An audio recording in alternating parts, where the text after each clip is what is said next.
Hi everyone, welcome to Lesson 7 Homework Help. Let's go ahead and get started.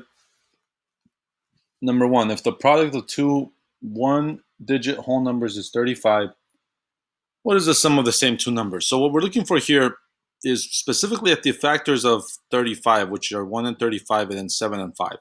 So you want to select the two factors that are single-digit factors. These are the only ones that both fit that bill. Even though one's a single-digit factor, 35 is not, so it's not going to work for these purposes. So now that we've identified the factors, the only thing left to do is add them, and that's going to give you the sum. So next we have number 2. -5 times 1 equals -5. We're being asked to identify the property illustrated by this equation. So you'll notice that we ended up multiplying by 1, which gave us the same, product that's the same as one of the factors. So this covers the identity property, where anything times 1, it's still the same value as itself. For number 3, we want to list the factor pairs of 50. So as an example, I'm going to go over 10. And when they say factor pairs, they just mean numbers that when you multiply them together, give you a product of whatever the number being given is. In this case, it's 50. In my example, it's 10. So 10 times 1 is a factor pair. 2 times 5.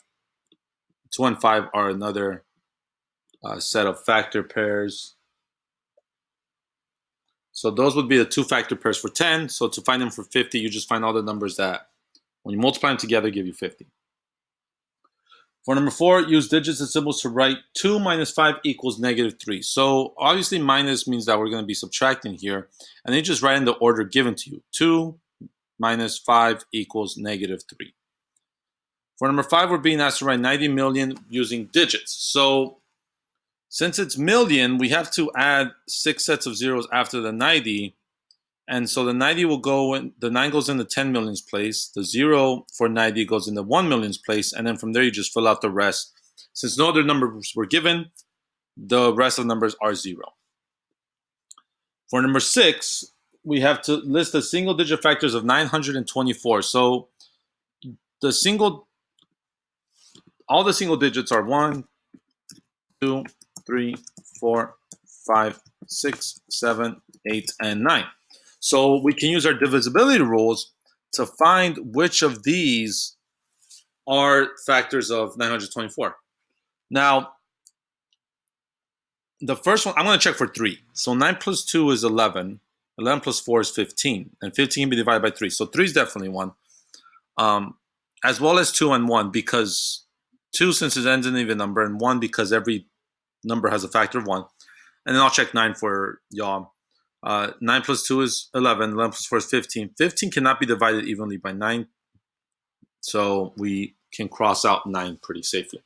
So from there, it's up to you to use the rest of the divisibility rules to find the rest of the single digit factors.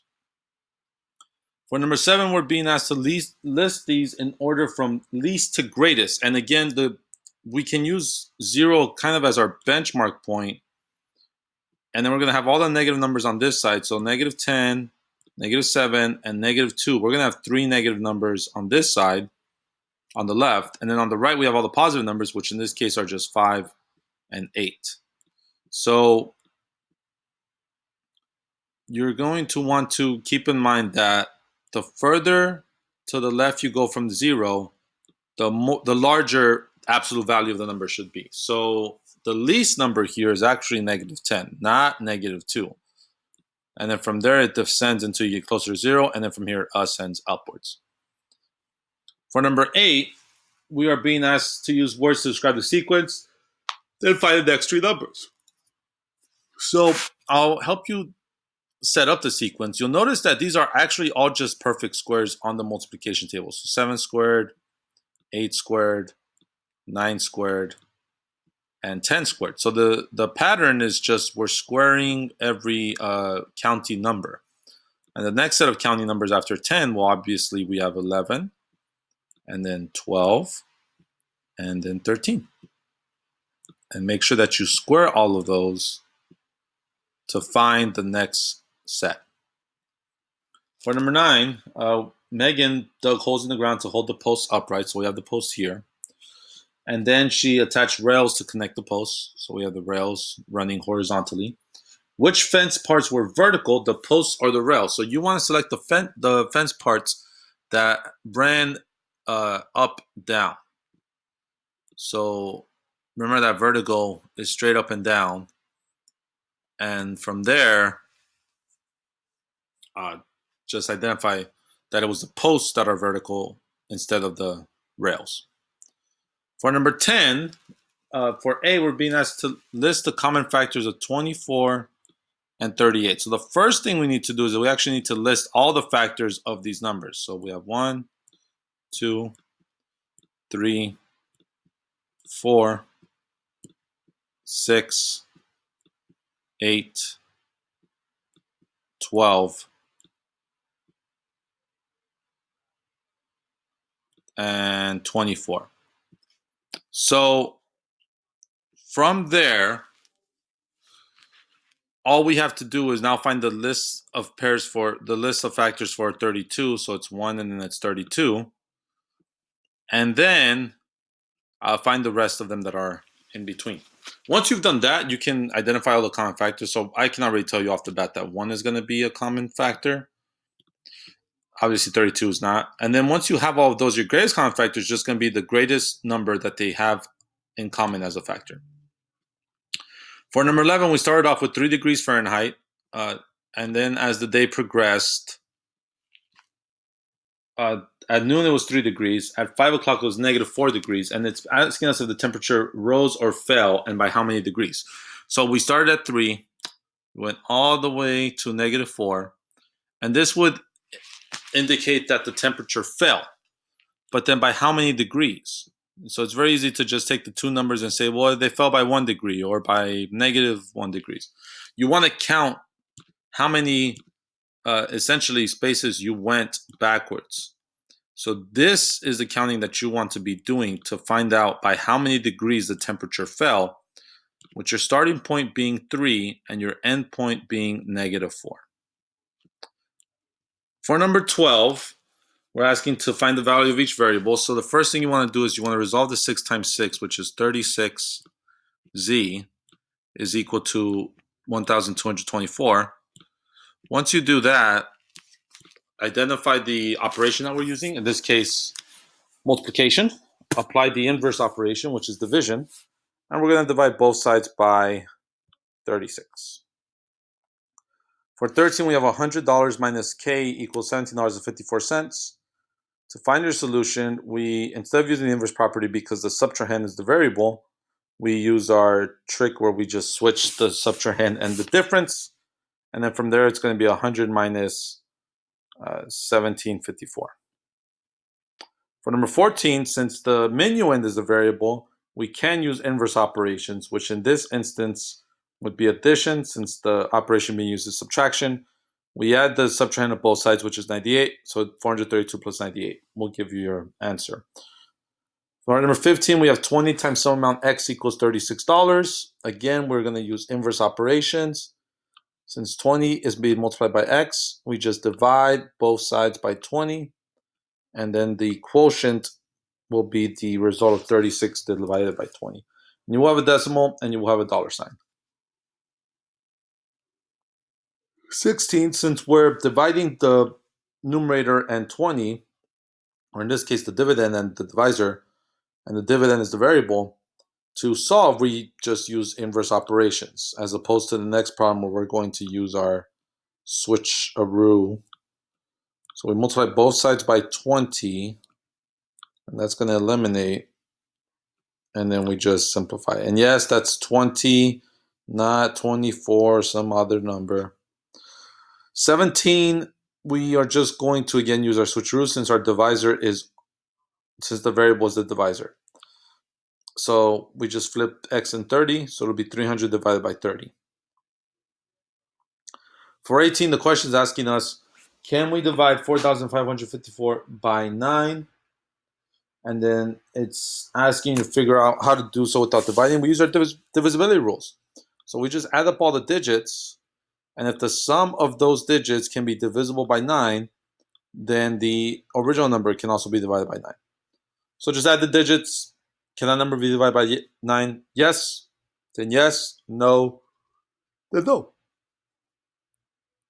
19 is an addition problem. Just make sure that you have all of your place values lined up and that you regroup or carry over as necessary. 5 plus 4 is 9, so there's no need to group anything over. 7 plus 8 is 15, so we carry a 1 over, and then you continue in this fashion until you have the sum. Number 20, you have 478 multiplied by 38. We could do this using the standard algorithm, or you could set it up using the box method that I showed you. And the standard algorithm just means the way you've always done it. In this case, multiplying with this method. So 8 times 8 is 64. We carry the 6. 8 times 10 is 56. Plus 6 is 62. So we have a 2. And then we carry a 6. 8 times 4 is 32. So that's 38. And just a reminder that once you've resolved everything, you want to either scratch these out or erase them so you don't confuse them when you move on to the next set of numbers. Again, with the box method, 8 times 8, your 64 is here. You have your 560 here. So it's still very similar to what we've been doing. It's just a different way of arriving at the answer. All right. Then we have 21. $80 minus $72.45. Remember, just like in Hercules, you want to line up your decimal points. You want to make sure that they're vertically aligned. You see how we use vertical today in class? And then from there, you're just going to regroup as necessary. You're going to keep regrouping until you no longer have to regroup. And then you just complete the computation. For 22, we have $68 divided by 40. And remember that, even in division problems, if you're doing long division, the same Herculean principle applies, where the decimals are lined up. And from here on out, all you really have to do is simplify it. And divide, multiply, subtract, bring down. And then continue that process until you have 2 digits here, since we're dealing with dollars. For 23, we have 8 times 10 times 5. It's asking you to describe the properties that you would use to make this easier on yourself. And we're going to use the associative and the commutative property. And the way you decide to do it is really up to you. I'm going to start with commutative. So I'm going to make it 8 times 5 times 7. Once you do that, then we use the commutative property to change the order. And again, you can manipulate these any way you want because it's all multiplication. Then I'll use the associative property to make sure I do 8 times 5 first, multiply by 7 to complete the operation.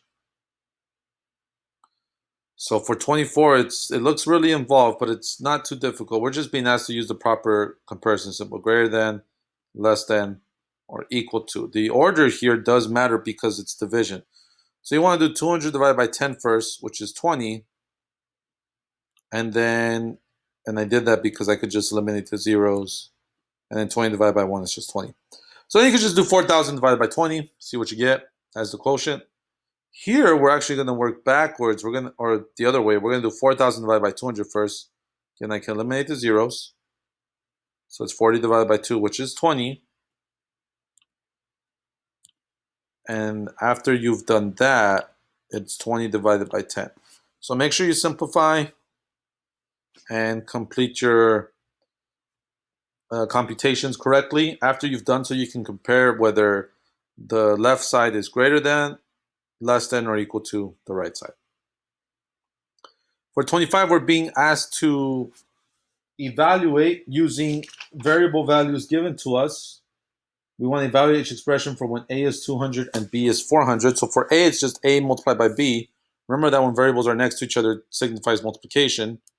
So you would just write it out as 200 multiplied by 400. For B, we actually have A, which is 200, take away or subtract B, which is 400. So here's the thing about this one, because I know there's going to be some confusion.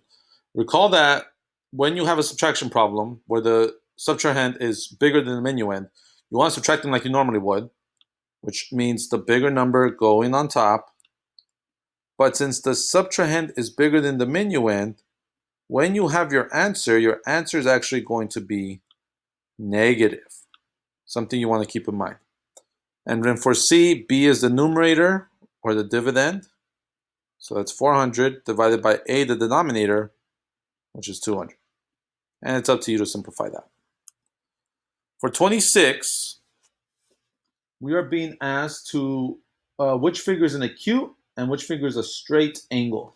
So a straight angle is an angle that doesn't really open or close, right? So in this instance, this figure right here would be the straight angle because it's 180 degrees. Where the acute angle would be, and remember, acute meaning smaller,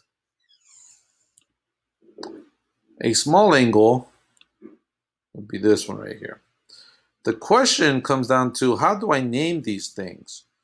So we kind of went over this in class a bit. For the angles, you actually have to do it in order. And I know that we didn't really cover this in class in too much detail, but the point in the middle always has to go in the middle when you name them.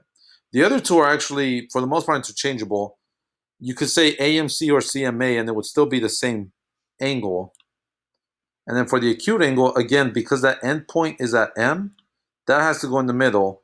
And then the other points, are sandwiched around it. So you have B right before it and C right in front of it. Or you could do C and B, completely up to you. Remember that when you're naming the lines and segments, that's when it's alphabetical order, except for the rays, that goes by endpoint first.